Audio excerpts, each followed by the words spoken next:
रिद्धि जैन पाटनी आए बेटा और इस सभा का मंगलाचरण करेंगे।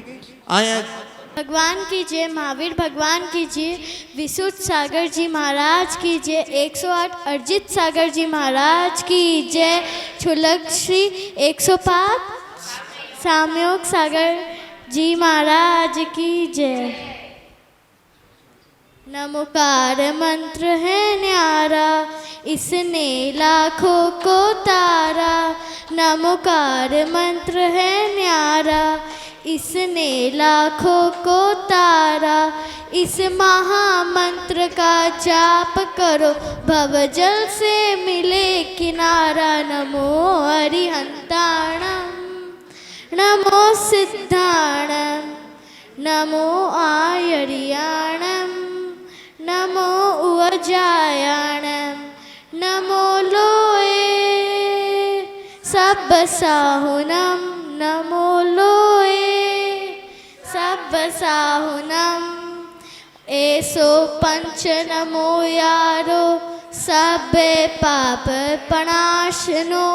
मंगलारम चे सब्बेसी, परममहो वै मंगलम, परममः वै मंगलम, परममः वै मंगलम। नमोस्तु महाराज। ऐसे तालियां भी आपकी ऐसी हैं जैसे कि बिल्कुल खाज भी तो कुछ नहीं हो आप लोग। हाँ, बच्चों के मनोबल बढ़ाया करो। चलिए बिना किसी भूमिका के मैं समयाभाव के कारण गुरुदेव के श्री चरणों में निवेदन करता हूँ। हे गुरुदेव अपनी मंगलमयी वाणी से हम सबको लोग कृतार्थ करें। हे गुरुदेव नमोस्तु नमोस्तु नमोस्तु गुरु।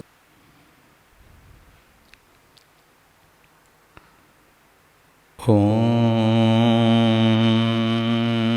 नमः सिद्धेभ्यः।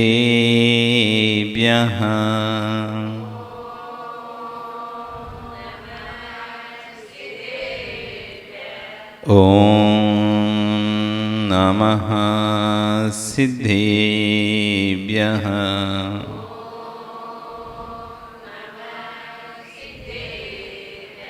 ओम नमः सिद्धेभ्यः।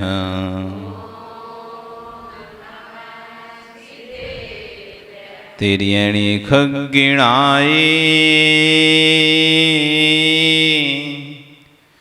रुतारी मोहि सिर सिरेणि बिहु। आयरी राव पसियो, परवादीण्यो भवे जी लोए। नमो हरिहंताणं, नमो सिद्धाणं, नमो आयर्याणं, नमो वज्रायाणं, नमो लोए सब्बिशा। बोले अनंत अनंत से परमेष्टि भगवान की, आदिब्रह्म आदिनाथ भगवान की, वर्तमान शासने महावीर भगवान की, आचार्य कुलभद्र स्वामी महाराज की, आचार्य गुवर श्री 108 विशुद्ध सागर जी महाराज जी की, अहिंसा में विश्व धर्म की। बोले श्रवण मुनि श्री 108 अर्जित सागर जी महाराज की जय। बोले चुल्लक श्री 105 सामयोग सागर जी महाराज की जय। भवंदु वर्तमान शासन ने वर्धमान स्वामी के शासन में तीर्थंकर प्रभु की चरण विश्राम में बैठकर हम सभी जिन देशना का श्रवण कर रहे हैं। कल यहाँ पर आचार्य भवन सबको समझाते हैं, व्याख्यान करते बोल रहे थे कि क्षेत्र बदला है, भाव नहीं बदले हमने।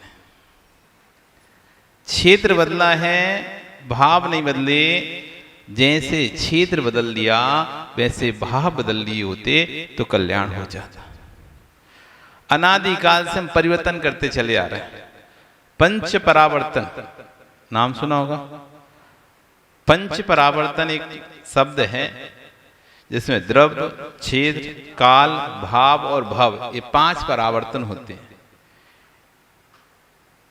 उन 5 परावर्तन करने में अनंतानंत समय लगता है। एक परावर्तन को करने में अनंतानंत समय लगता है।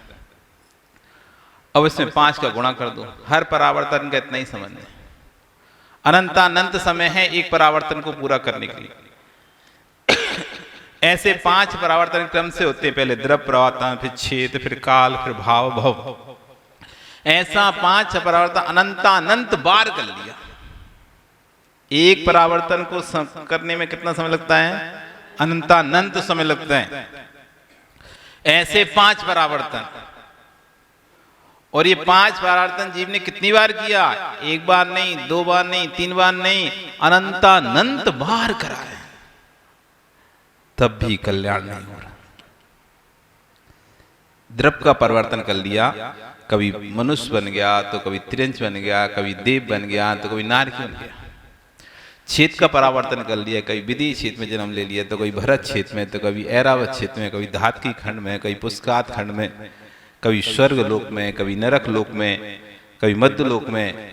क्षेत्रों को बदलता रहा। काल का परिवर्तन करिए, हुंडा अपसरण की काल में ले, कभी उस सर्प निकाल लिया, कभी पहले काल में जन्म लिया, तो कभी दूसरे काल में, तो कभी तीसरे काल में, कभी चौथे, 5वें, सब कालों में अनंत बार जन्म ले लिया। कभी अच्छे भावों के साथ, पुण्य भावों के साथ, कभी पाप भावों के साथ, ज्ञानावर्णी भाव, दशनावर्णी भाव, वेद नियम, मोहिनी, आयु, नाम, गोत्र, 8 कर्मों के जो योग, जो भाव होते हैं, इन सब भावों को करते हुए इसने जन्म लिया। सारे भवों को इसने ग्रहण कर लिया। नरक में जितने प्रकार के भव होते हैं उन भवों को इसने ग्रहण किया है। स्वर्ग में जितने भव होते हैं उन सबों को ग्रहण किया है। कुछ एक भवों को छोड़कर, जिन भवों से अगले भव में मोक्ष चले जाते हैं, बस उन भवों को छोड़कर, जैसे सौदारविंद का भव, सचिंद्राणी का भव, लोकपाल का भव, दक्षिण इंद्रों का भव, भगवान के माता पिता का भव, तीर्थंकर का भव, इन भवों को छोड़ दो, चक्रवर्तियों के भव, ये कुछ भवों को छोड़कर बाकी सारे भव इसने अनंत बार प्राप्त किए। द्रव्य, छेद, काल, भाव, भव, ये 5 परिवर्तन अनंत बार हुए, लेकिन कल्याण फिर भी नहीं हो पाया। उसका कारण क्या रहा? परिवर्तन तो किया, लेकिन भाव नहीं बदल पाए। परिवर्तन तो किया, लेकिन भाव नहीं बन पाए। आचार्य ने एक बहुत अच्छी व्याख्यान आज इतने अंदर करने, ऐसा लग रहा है जैसे कि सामने वस्तु को देखते देखते लिख रहे हो, या सामने वस्तुओं को, व्यक्तियों को देखते देखते प्रवचन कर रहे हो। अंतस की बात एकदम यहाँ पर लिखी है कि धर्म की व्यवस्था को भी समझो, पूजन करने भी आओ, जिनके पादमूल में आए हो उनकी अनुभूति लेकर पूजन करो। भगवान के पादमूल में आते हैं, लेकिन भगवान की अनुभूति ले ही नहीं पाते, व्यवस्थाओं की अनुभूति लेते हैं। पंखा नहीं चल रहा, गर्मी लग रही है, पूजन करने आए थे भगवान की, पूजन करने भगवान की आए हैं। अरे नहीं, तुम पंखा नहीं चल रहा, गर्मी लग रही है, अब व्यवस्थाओं में, हाँ यहाँ पंखा चल रहा है, यहाँ बैठ के पूजन करेंगे। तो भगवान का आनंद नहीं आ रहा है, पंखे का आनंद। अरे नहीं, वहां पर मन लगता है हमारा, वहां बैठ के, वहां क्यों मन लग रहा है? तो वहां पंखा चल रहा है, हवा आ रही अच्छी, इसलिए वहां बैठ के मन लग रहा है आपका। हाँ, आपको भगवान का मन नहीं है, वो व्यवस्थाएं अच्छी हो रही हैं, वहां पर बैठने की सुविधा है, अनुकूलता है, हवा लग रही है, तो अच्छा लग रहा है। तुम किसका आनंद ले रहे? भगवान का, ये व्यवस्थाओं का। आप आनंद ले किस कराएं? भगवान के पादमूल में आकर भी भगवान का कभी आनंद ली नहीं है। जो भी आनंद आ रहा है, जो भी आपका अनुभूति, वो सब व्यवस्थाओं की हो रही है। अच्छा, अनुकूलता मिल गई, सुबह ही तुमने पानी भर के रख लिया, वहीं धोते जा रहे, वहीं पटकते जा रहे, वहीं धोते जा रहे, वहीं पटकते जा रहे, उधर ही उठ के कौन जाए? ये अच्छा स्थान है, ऐसे पानी पास में है, खिड़की से फेंक देते हैं, कोई दिक्कत। अच्छा लगता है यहीं पे बैठने। क्यों? आपको मेहनत नहीं हो रही, वहां से द्रव धोना नहीं पड़ रहा, वहीं वहीं धुल जाता है, वहीं गुटर गुटर करते रहते, पानी लेके लोटा में भर लिया, एक कटोरा में भर लिया पानी, वहीं धोते जाओ, वहीं पटकते जाओ। धोने के स्थान नियत दें, लेकिन उठ के कौन जाए? लगाए कौन इतना मेहनत? उठ के जाएंगे, वहां खड़े होंगे, धोएंगे, फिर लाएंगे, यहीं ले आओ पानी, और यहीं करते रहेंगे। सुविधा है, आनंद किसका रहा? सुविधाओं का, व्यवस्थाओं का। यदि कोई भाई सुरेश जी कहते नहीं भाई धोना पड़ेगा सबको, अरे बड़े बहुत दूर है यहाँ से, कितना जाना, बद दिक्कत होती है, बड़ी परेशानी होती है, आनंद नहीं आना बंद हो गया। व्यवस्था दी थी, सुविधाएं दी थी तो आनंद आ रहा था, और जैसी व्यवस्थाएं छीन ली, सुविधाएं खत्म कर दी तो आनंद खत्म हो गया। अब बताओ, भगवान का आनंद था, पूजन का आनंद था, व्यवस्थाओं का आनंद? तो वही यहाँ कह रहे हैं आचार्य भगवान, पूजन करने भी आ रहे हैं तो भगवान के पादुल में तो उनकी अनुभूति लो, व्यवस्थाओं में आनंद मत लो। श्रावकों के मुख से मैंने सुना कि महाराज जी मैंने तो मंदिर आना बंद कर दिया। तो महाराज जी उनसे मैंने पूछा, भैया क्यों बंद कर दिया? तो बोला मैंने तो अपने घर में एक कक्ष बना रखा है, वहां बड़ी शांति मिलती है, जाप करता हूं। अरे मंदिर में तो अशांति होती है, जो शांति का स्थान था वहां अशांति महसूस हो रही जीव को। सोचो आप, और घर में मैंने एक कक्ष बना रखा है, वहीं मैं जाप करता हूं, वहीं स्वाध्याय करता हूं, वहीं ध्यान करता हूं, वहां मुझे शांति महसूस होती है, इसलिए मंदिर नहीं आता हूं, घर में ही जाप कर लेता हूं। ऐसे कितने लोग हैं, ऐसे अनेक लोग हैं जो अपने घर में कक्ष बना के रखे हैं। अरे मंदिर में तो बहुत विकल्प होते हैं, वहां तो मन ही नहीं लगता, हमारा जाप करने का ही मन नहीं होता, बैठने का मन नहीं होता, शांति हो जाती है, बेचैनी हो जाती है, आकुलता हो जाती है। सोचो, निराकुलता के स्थान पर जीव को आकुलता हो रही है। ये वर्णाएं बदली किसने? जबकि मंदिर का स्थान तो निराकुलता का स्थान था, मंदिर का स्थान तो शांति का स्थान था, मंदिर का स्थान तो आनंद का स्थान था। उस स्थान पर जीव को शांति नहीं मिल रही। यह शांति कैसे? आचार्य कह रहे हैं, जीव कह रहा है कि मैंने तो अब अपने घर में ही कक्ष बना के रख लिया है, उसमें ही शांति से जाप कर लेता हूं, वहीं स्वाध्याय कर लेता हूं। आचार्य कहते हैं, मैंने इससे पूछा भैया ऐसा क्यों? बोला मंदिर से अधिक शांति मुझे घर में मिलती है, उस कक्ष में मिलती है। मंदिर में तो विसंवाद दिखाई देता है, मंदिर में तो राग देश दिखाई देता है मुझे, ये उससे नहीं बोल रहा, वो उससे नहीं बोल रहा, दिखता ही नहीं दिखता। सामने खड़े खड़े दिखता है आपको, ये देखो मुंह बना के घूम रहा है, उसको देखकर इसका मुंह बन गया, इसको देखकर उसका मुंह बन गया, वो आया तो वो खिसक गया, वो आया तो वो खिसक गया। अभिषेक कलश कर रहे थे, अचानक दूसरा दिख गया जिसको आप नहीं चाहते थे, तो कलश छोड़कर दूसरी जगह खड़े हो गए। तुम वो आया, अब वो खड़ा है, हम नहीं खड़े होंगे वहां पे। क्या भाव चलते जीव के?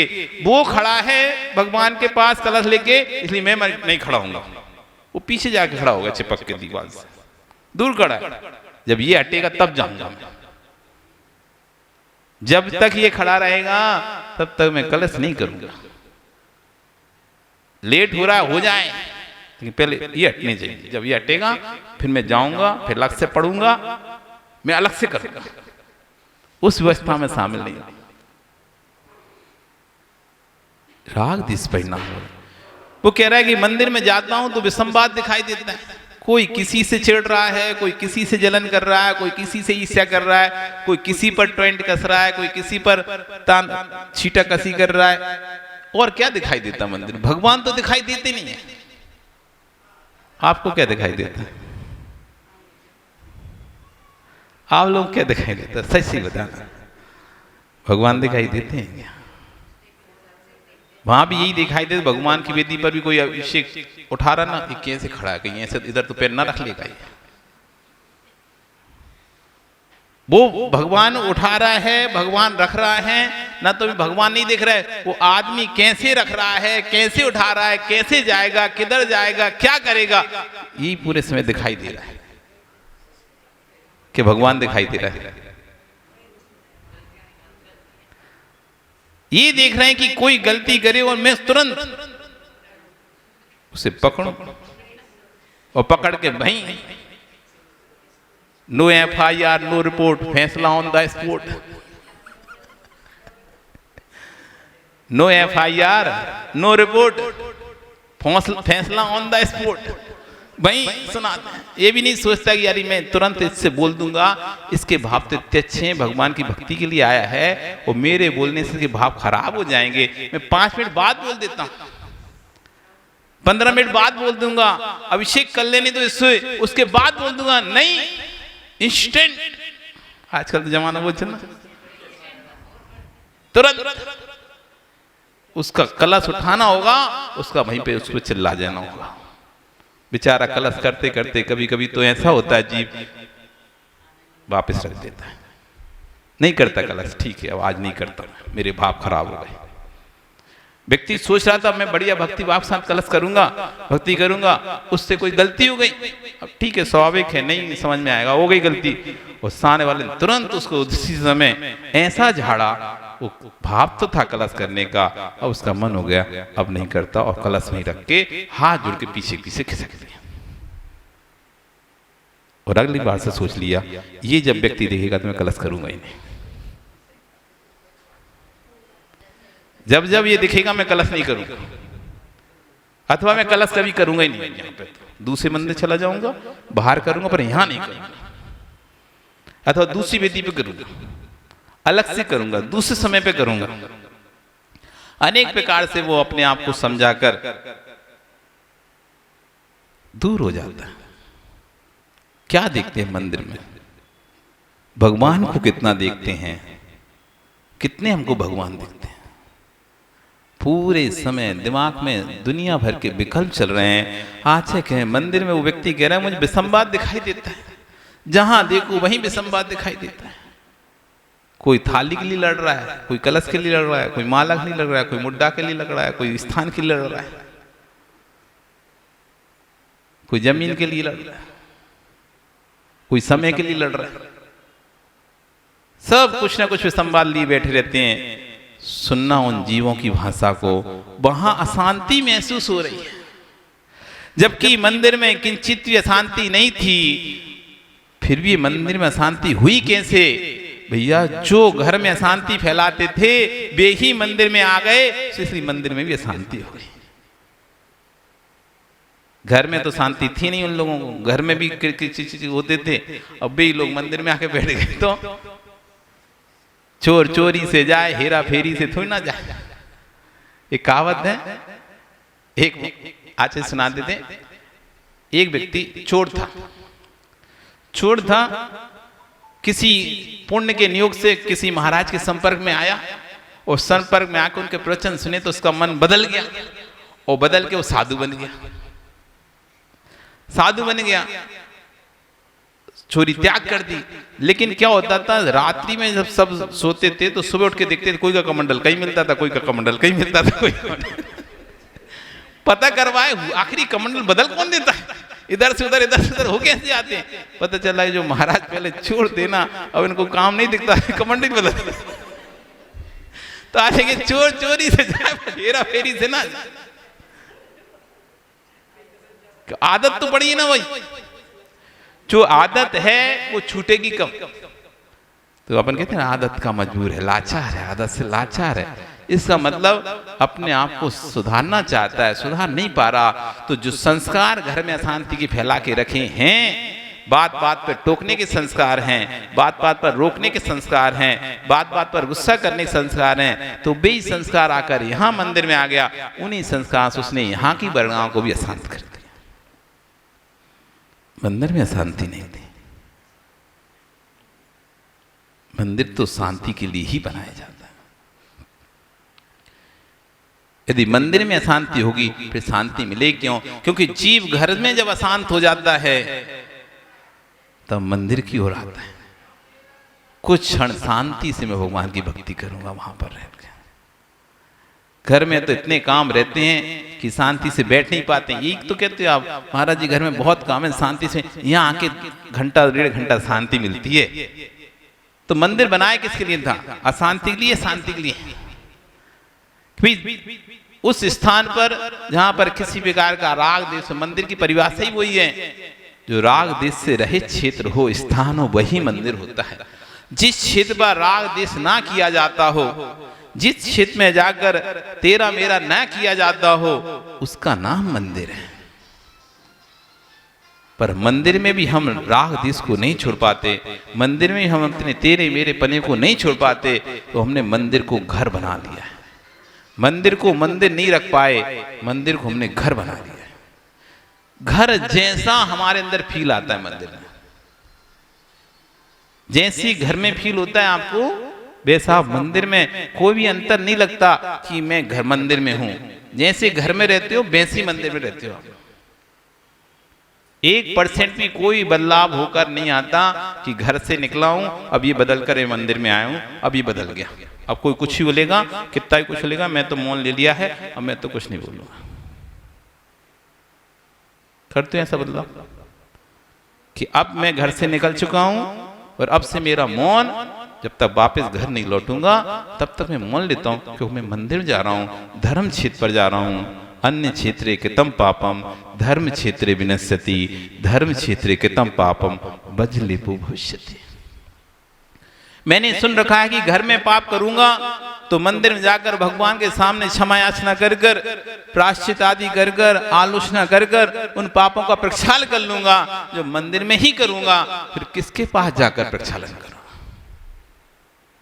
इसलिए नहीं, मैं मंदिर जाऊंगा, मौन लेके जाऊंगा।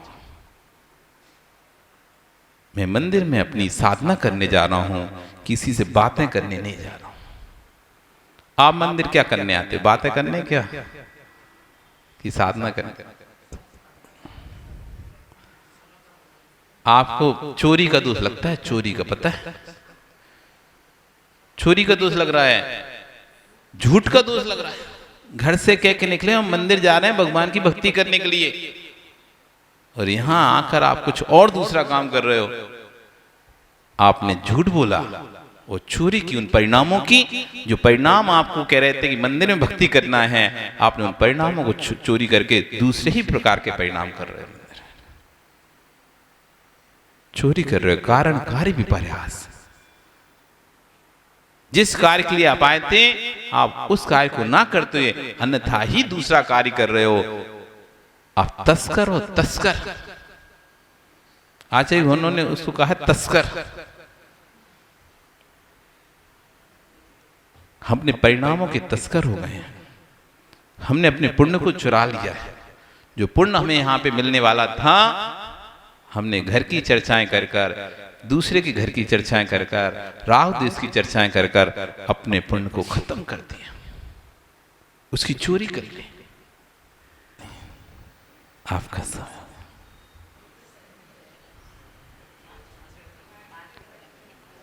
ओ संतोष जी, समय हो गया कि नहीं हो गया? ओ रवि के पप्पा, हो गया ना समय? है क्या? और है समय भी? और कितना समय चाहिए? ओ संतोष जी, और कितना समय? 60 साल तो हो गए होंगे, नहीं हुए 60 के? 70 के हो गए, और कितना समय चाहिए? क्या बोल रहे? नहीं हुए समय अभी भी? क्यों हो गया समय? नहीं हुआ क्या?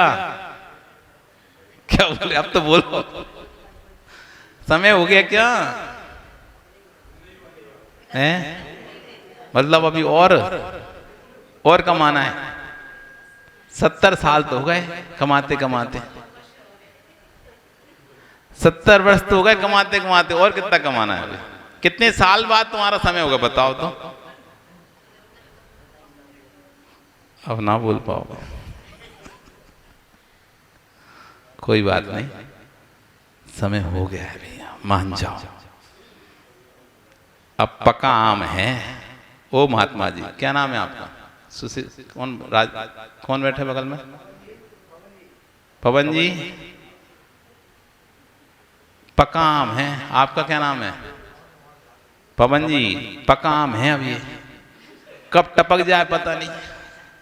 अब तो पक गया, जैसे आम पक जाए ना, टाइम हो जाता है पकने के बाद, तो अब कभी भी टपक सकता है, कोई भरोसा है क्या?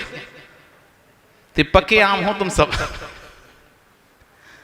लेकिन टाइम तो हो गया, अब कब टपकोगे? बस अब ये कब कौन सी हवा का झोंका आया, जिस दिन एक हवा का झोंका चलेगा ये सब पके पके टपक जाएंगे। इसलिए समय हो गया है, समय रहते समय की कीमत कर लो तो आपका नियम से कल्याण हो जाएगा, नहीं तो दुर्गति तो पक्की है। कल फिर आओगे, पर्याय रही तो फिर चर्चा करेंगे। बोली भगवान महावीर स्वामी की। खड़े हो